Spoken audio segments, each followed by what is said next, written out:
अस्सलाम वालेकुम। आप देख रहे हैं ANC टीवी। प्यूटन रूसी सदर प्यूटन ने यह फैसला कर लिया है कि यूरोपियन और अमेरिका इनको अब छोड़ना नहीं है। यूरोप और अमेरिका प्यूटन से बहुत ही ज्यादा परेशान है। हाल ही में प्यूटन ने तमाम अफ्रीकन कंट्रीज के साथ एक मीटिंग किया, एक मुलाकात की, उन सबको उसने इकट्ठा किया, उनसे पूछा कि आपके क्या मसाइल हैं, आपके मसले में साले हल करूंगा, आपको क्या चाहिए, मैं आपको हर चीज दूंगा, मैं आपको ऑयल दूंगा, मैं आपको गैस दूंगा, मैं आपको पैसे दूंगा, मैं आपको गंदम दूंगा, आप मेरे साथ रहो और मेरे साथ जुड़ो। अब जो है सारे के सारे अफ्रीकन कंट्रीज ने प्यूटन की बात मान लिया। वो कह रहे हैं जी ठीक है, हम आपके साथ हैं, आप हमारे साथ दे दो। असल में हुआ ये था कि हाल ही में नाइजर कंट्री में वहां के फौजियों ने अपने सदर का जो है वो तख्ता उल्टा था। अमेरिका कहने पे उसके गार्ड ने उस सदर को किडनैप कर लिया। किडनैप करने के बाद वहां के फौजियों ने मुल्क को कैप्चर कर लिया, मार्शल लगा लिया। अब जब मार्शल लगा लिया तो सारी दुनिया उसको देख रही थी कि भाई नाइजर में हो क्या रहा है। तो फिर रूसी सदर ने प्यूटन ने ये स्टेप उठाया, अफ्रीका चला गया, सबको इकट्ठे किया और सबको बुलाया और उनके मसले सुने और उनको बोला कि मैं आपके सारे मसले हल करूंगा। अब नाइजर का क्या मसला है? अब नाइजर कंट्री का ये मसला है कि नाइजर कंट्री जो है वो नेचुरल रिसोर्सेज से माला माल है। वहां पर सबसे ज्यादा जो निकलता है वो यूरेनियम है। यूरेनियम जो है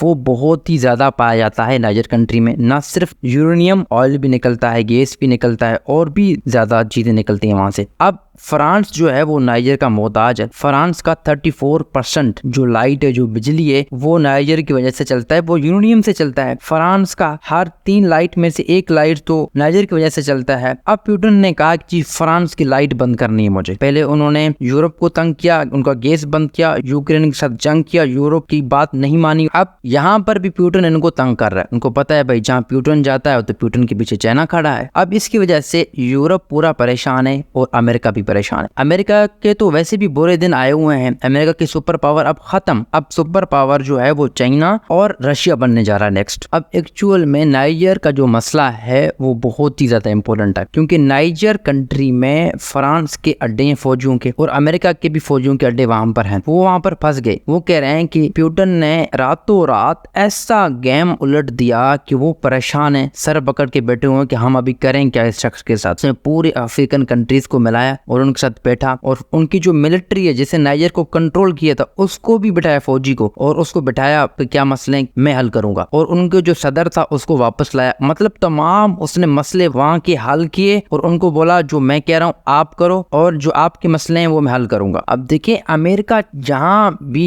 जिस भी कंट्री के उसने तख्ते उल्टे हैं दुनिया में आज तक, पहले बोलता है आप तख्ते उल्टो, सबको उनकी फौजियों को बोलता है कि मैं पीछे बैठा हूं, फिर बाद में भाग जाता है। अब देखो उसने यूक्रेन को बोला था आप रशिया के साथ जंग करो, मैं बैठा हूँ, ये हो जाएगा वो हो जाएगा, उन्होंने जंग कर दी, पीछे भाग गए। सेम सिचुएशन अमेरिका ने पाकिस्तान के साथ भी ऐसा किया था। मुशर्रफ को बोला आप तख्ता उल्टो, तख्ता उल्टा उसने, फिर बाद में उसने मुशर्रफ को एक्सेप्ट तो किया, फिर बाद में अफगानिस्तान का उसने जंग करवा दिया। अब जंग करवाने के फिर भाग गया। अब पाकिस्तान को उसने 100 साल पीछे कर दिया। यानी अफगान तालिबानों का जंग, रशिया का जंग, इसमें हिस्सा लेकर पाकिस्तान को 100 साल का नुकसान हो गया। यानी पाकिस्तान इतना ज्यादा दुनिया से पीछे चला गया। अब देखें अब नाइजर की फौजियों ने जब हमला किया, कंट्री को टेक ओवर किया। अब कंट्री को टेक ओवर तो उन्होंने किया, अब पीछे अमेरिका भाग गया। अमेरिका भाग गया, अमेरिका भी उनके साथ नहीं दे रहा है। अब बीच में कूद पड़ा प्यूटन। अब प्यूटन उनके मसले हल कर रहा है। अब ये देखें आज हुआ ये है कि नाइजर के सिटी में, उनके शहरों में, कि उनके सड़कों में प्यूटन के नाम के स्टिकर और रशिया के झंडे उठा के लेके आए हैं। मतलब रशिया उनके इतना साथ दे रहा है और अवाम इतना सपोर्ट कर रहा है रशिया को, और अमेरिका को अवाम तक जान छुड़ाना चाह रही है। अब आ गया फ्रांस का मसला। अब वहां पर फ्रांस में लाइट का इशू बन जाएगा अभी। अब जब लाइट का इशू बन जाएगा तो वहां की अवाम सड़कों पर आ जाएगी। अब फ्रांस और अमेरिका वाले ये फैसला कर रहे हैं कि हम अपनी फौजें वहां पर उतार देंगे अफ्रीका में। तो रशिया ने कहा कोई बात नहीं, मैं भी अपनी फौजें उतार दूंगा। अब उनको पता जब रशिया फौजें उतारेगा तो उसकी बैक पे चाइना है, वो भी फौजें उतार देगा। तो हो सकता है यहाँ पर एक जंग चल जाए इंटरनेशनल लेवल तक। मोहम्मद बिन सलमान ने सही कहा था अमेरिका को। जो बाइडेन के पास जब वो गए मीटिंग में तो उन्होंने कहा ह्यूमन राइट्स हैं, ये वायलेशन हो रही है, यहाँ पे ये हो रहा है। तो मोहम्मद बिन सलमान ने उसको जवाब दे दिया। उसने कहा आप लोगों ने क्या किया? आप तो सबसे ज्यादा ह्यूमन वायलेशन करते हैं। आपने अफगानिस्तान में क्या किया? इतनी ज्यादा आपने ह्यूमन वायलेशन की वहां पर। फिर चुप हो गया, उसने बात के जवाब तक ना दे सका उसको। अब नेक्स्ट क्या होने जा रहा है? अब नेक्स्ट मोहम्मद बिन सलमान ने एक कॉन्फ्रेंस बुलाई है। मोहम्मद बिन सलमान जो है वो 37 51 एज का है। अब देखिए दुनिया के अजीम लीडरों में शामिल हो रहे हैं वो। उसने एक कॉन्फ्रेंस बुलाई है। अब उस कॉन्फ्रेंस में होने ये जा रहा है कि वो पुतिन को बुला रहे हैं और यूक्रेनियों को बुला रहे हैं, यूरोपियन को बुला रहे हैं और दूसरे कंट्रीज को इनवाइट कर रहे हैं और वो जंग खत्म करने जा रहे हैं। रशिया